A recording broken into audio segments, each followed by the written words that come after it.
I was running through an empty trucker lot at 1:30 in the morning, heart pounding, trying to reach the corner of a Denny's building. Above me, a 40-foot disc with a ball of brilliant white light underneath was gaining on me. Every time I looked back, it was closer. I tripped twice, completely silent, moving like it was slowly searching. This happened the night of August 24th, 2013, in Salina, Utah. I used to think you didn't need to see to believe. I was wrong. Believing UFOs exist and knowing they exist are two different things. Salina, Utah. Population 2400. The kind of place where you can see every star in the Milky Way on a clear night, where one traffic light exists in the entire town.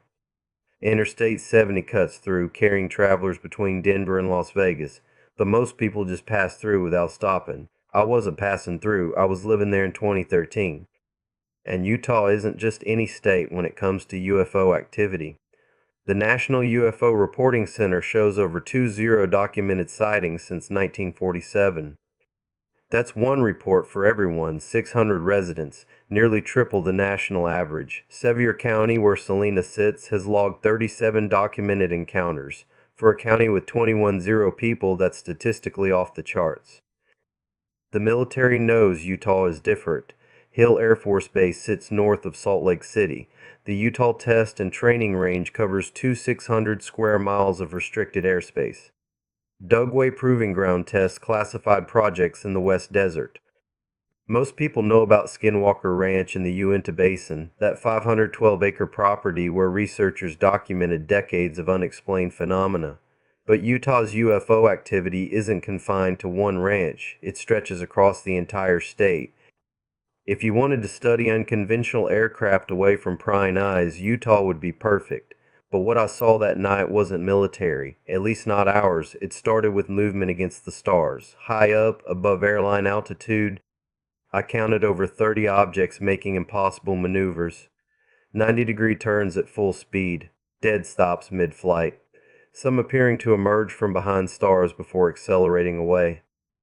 I watched for maybe an hour, and my first instinct was, someone else needs to see this.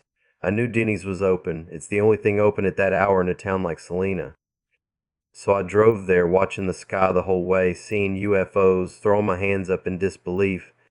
I barged into Denny's shouting, "You got to see this, there's UFOs in the sky." The workers said they couldn't because they were working. The customers spent maybe 10 seconds outside, looked up, and went right back inside. I tried 2 more times to get their attention. I gave up. I felt like I was being judged as a crazy person. So I retreated to the trucker's parking lot next door, where there was very little light pollution. I could watch the sky without anyone looking at me like I'd lost my mind. After about an hour, the activity got less and less frequent.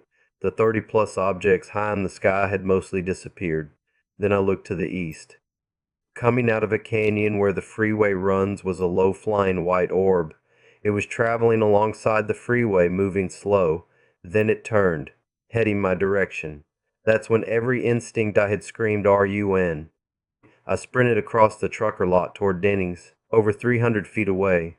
Every time I looked back, the UFO was a lot closer. I tripped at least twice while looking back. I ran to the far side of the building and hugged my body against the wall. I wanted to hide, but I also wanted to see it. 2 seconds later, there it was, maybe 100 feet overhead, moving slowly, about 35 miles per hour. The craft went up at a steep angle, maybe 35 to 40 degrees as it passed over me, about 40 to 50 feet across. Classic flying saucer proportions, but absolutely solid and real. No rivets or panels, one solid craft body, metallic surface. But what dominated everything was the light underneath. Suspended below the disc was a perfect sphere of brilliant white light, 10 to 12 feet in diameter, not attached, suspended. Like a luminous white sun hanging in space beneath the craft. Here's what still doesn't make sense, what keeps me up at night. A 10-foot sphere of brilliant white light should illuminate everything around it. That's basic physics, the inverse square law. Light spreads out, gets dimmer with distance, but still lights up whatever it hits. This light didn't behave that way. It was contained somehow, bright enough that I could see details of the craft through the dim reflections from the light. But it wasn't lighting up much around me, just a faint amount. The light existed in its own space, following its own rules. In 2019, NASA physicist Dr. Kevin Nuth published research on anomalous light behavior in UFO reports. He found 23% of close encounters mention light that doesn't illuminate surroundings as expected. Conventional physics can't explain light sources that ignore the inverse square law. 23%. I'm one of them. Around this impossible light sphere was a ring structure, maybe 15 feet across. Two concentric bands with inner and outer plates arranged around the circumference. It looked mechanical, engineered, like thrust vectoring nozzles on a fighter jet, but circular, surrounding this ball of contained energy. The craft kept flying west alongside the freeway, completely silent, slow, no engine noise, no whoosh of air, nothing. I need you to understand how wrong that silence was. A helicopter at 100 feet would be deafening 90 to 100 decibels. A small plane would shake your chest. Any conventional aircraft moving through air at that proximity makes noise. Air displacement alone should create sound. This made nothing. Complete unnatural silence. The National UFO Reporting Center has thousands of reports, and one of the most common details witnesses mention is the silence. In 2004, Commander David Fravor encountered the Tic Tac UFO off the coast of San Diego. Fighter pilot, 18 years of experience. He said it moved without any visible propulsion, without any sound. That's a Navy commander describing the same thing I'm telling you now. We don't have technology that does this. Not publicly, anyway. I've spent years trying to understand what I saw that night. The disk. The light that didn't behave like light. The ring structure that looked engineered by something with technology beyond anything I've ever seen. And the more I researched, the more I found others who saw exactly what I saw. Navy pilots. Civilians across the world. Witnesses going back decades. The descriptions match. The silence. The impossible light. The disc shape. The mechanical details. Either thousands of people across decades are all having the same hallucination, or something is really here. For decades, people like me were dismissed as crazy. I stood in that Denny's, and people looked at me like I'd lost my mind. 10 seconds outside, and they went back to their coffee. But in 2017, the Pentagon admitted UAPs are real. Navy pilots have gone on record. Congress has held hearings. This isn't fringe anymore. The government is taking this seriously. Maybe it's time you did too. That night changed everything for me. I know what I saw. A 40-foot disc with a suspended ball of light that broke every rule of physics I understand. A ring structure that someone or something engineered. Complete silence where there should have been roaring engines. That's what I'll explore in the next episode, the physics of what I witnessed. What that light might actually have been. Because the more I dig into the science, the more I realize I might have witnessed something we barely have the language to describe, but the UFO wasn't the end of my encounters in Utah. 3 weeks later, I saw something else. Something that still visits me in my nightmares. Something that connects to beings humans have depicted for thousands of years. Subscribe and hit that bell. This is only the beginning. If you've seen something you can't explain, you're not alone. Drop a comment. I read everyone. And if someone needs to see this, share it. The truth doesn't spread itself. In 2019, Dr. W.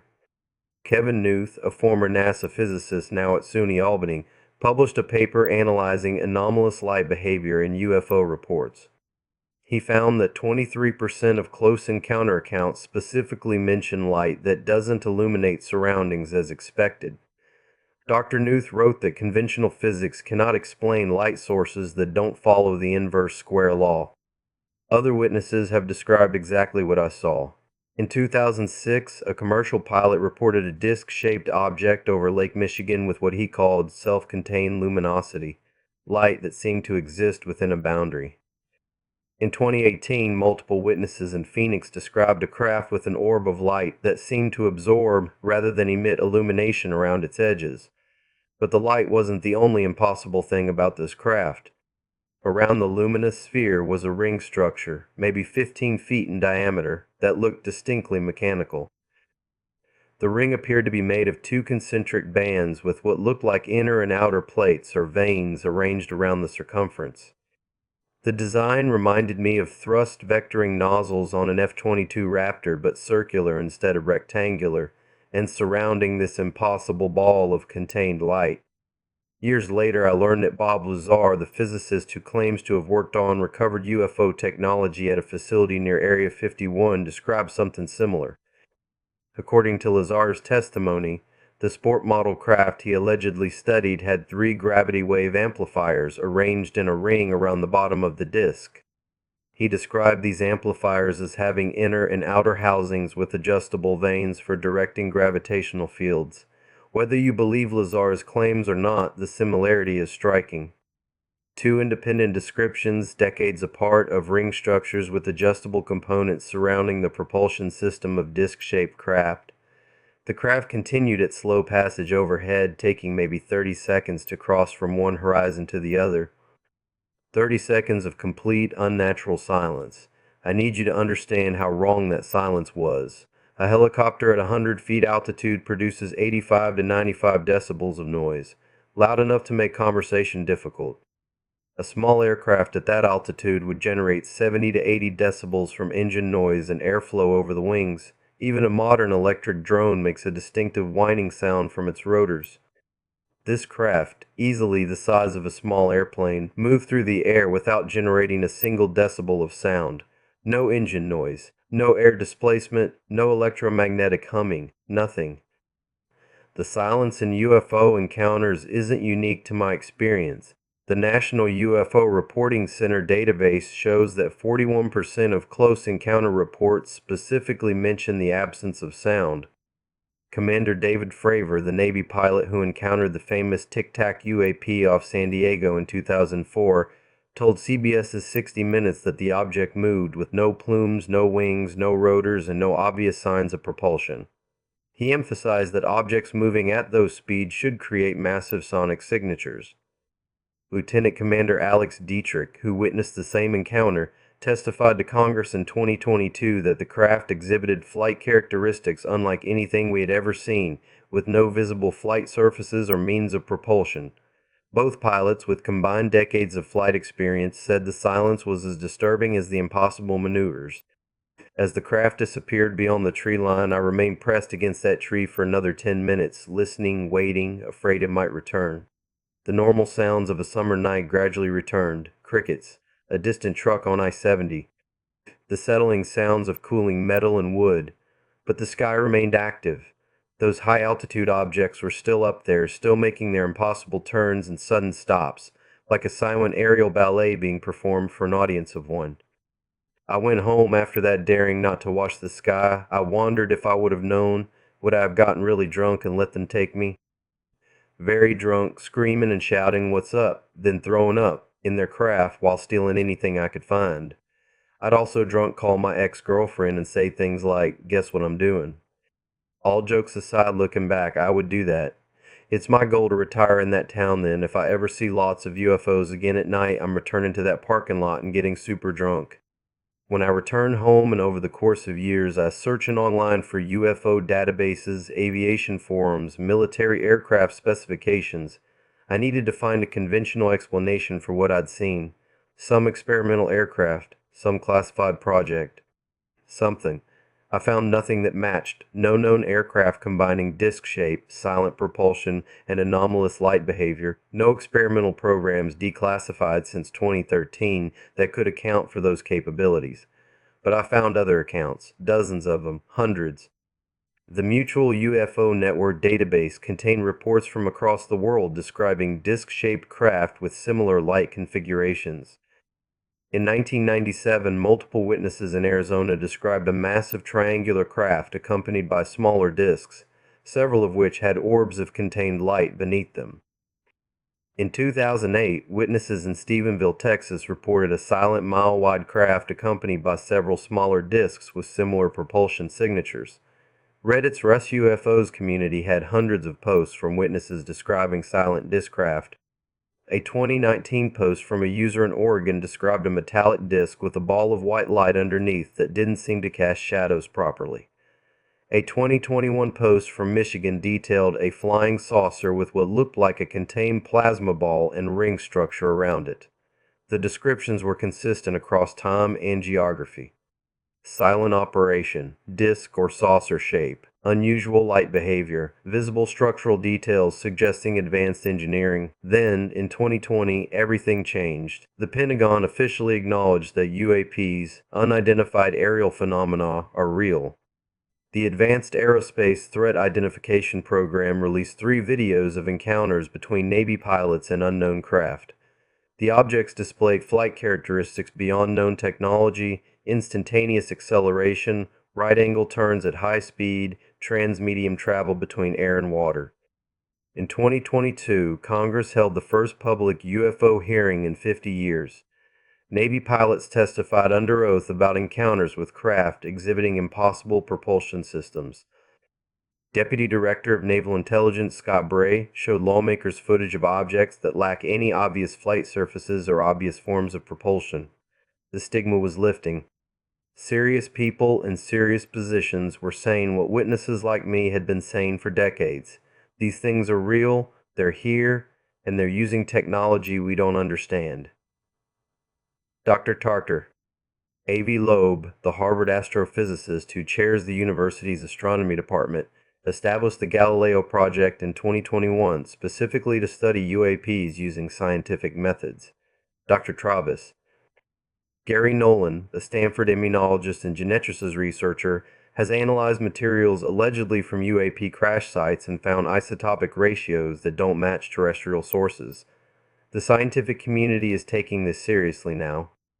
The same scientific community that once dismissed witness reports as hallucinations or hoaxes is now spending millions of dollars trying to understand these phenomena.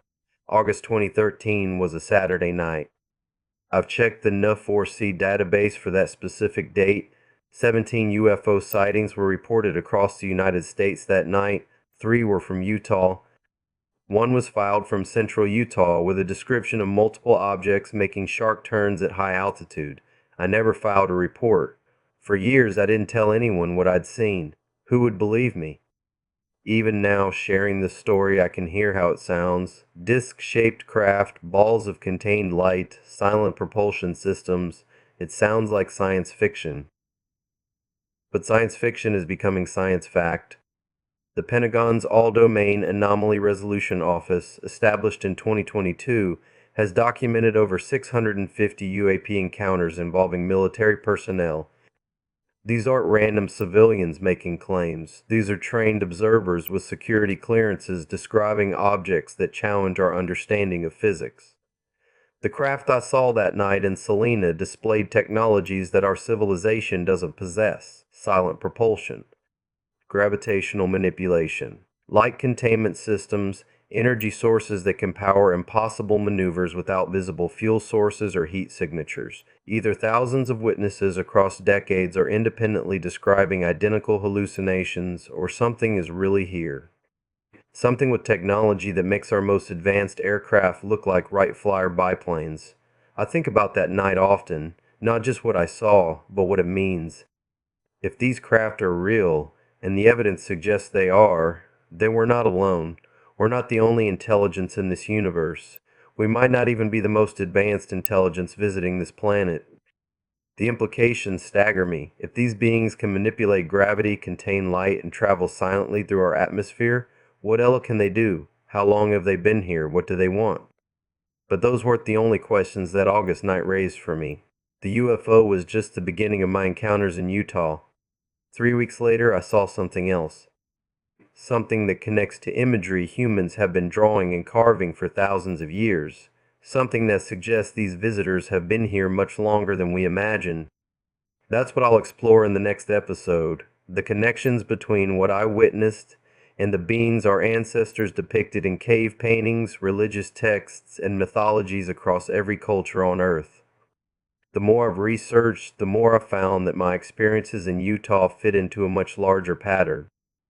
A pattern that suggests we're living through the most significant revelation in human history, and most of us don't even realize it's happening. For decades, people like me were dismissed as crazy, unreliable witnesses, attention seekers. The government denied everything, debunked everything, ridiculed everything. Now that same government admits UAPs are real. Pentagon officials testify to Congress about objects displaying impossible flight characteristics. Navy pilots release videos of encounters with craft that outperform anything in our arsenal. The paradigm is shifting, the truth is coming out. And if you're ready to hear it, if you're ready to consider possibilities that challenge everything you think you know about reality, then subscribe and hit that bell. Because that silent disc over Salina was just the beginning of my story, and it might be the beginning of humanity's next chapter. If you've seen something you can't explain, you're not alone. Drop a comment, I read everyone, and if someone needs to see this, share it. The truth doesn't spread itself. The skeptic's case. Skeptics point to several conventional explanations for sightings like mine. The most common is misidentification of conventional aircraft. Military bases across Utah routinely test experimental vehicles, and what appears silent from a distance might simply be too far away for sound to carry effectively. The multiple high-altitude objects could have been satellites, space debris, or high-altitude balloons caught in unusual atmospheric conditions that created apparent acceleration and direction changes. The contained light phenomenon might be explained by atmospheric lensing effects or temperature inversions that can bend and focus light in unusual ways. Ball lightning, though rare, can create luminous spheres that appear to hover and move independently. The ring structure could have been optical illusion caused by my brain trying to make sense of an unfamiliar light source in low light conditions. Psychological factors also deserve consideration. Fear and adrenaline can significantly alter perception and memory formation. The human brain actively constructs narratives to explain unusual stimuli, often filling in details that weren't actually observed. Memory also proves unreliable, especially for traumatic or extraordinary events, with details shifting over time toward more dramatic interpretations. These arguments deserve serious consideration, but they don't address specific details like the complete silence at close range, the precise mechanical appearance of the ring structure, or the consistency of similar reports from trained military observers.